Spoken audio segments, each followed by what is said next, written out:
మొదటి మాట క్షమాపణ. తండ్రి, వీరేమి చేయుచున్నారో వీరెరుగరు కనుక వీరిని క్షమించు అని పలికెను. లూకా 23:34.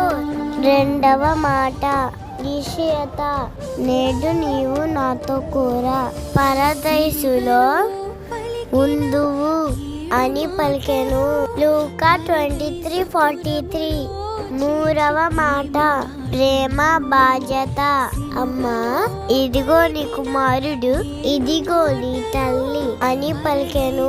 యోహాను 19:26-27. నాలుగవ మాట వేదన. నా దేవా, నా దేవా, నన్నెందుకు చెయ్యి విరచితివి అని పలికెను.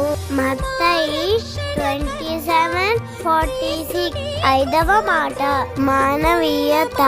నేను దప్పికొనుచున్నాను అని పలికెను. యోహాను 19:28.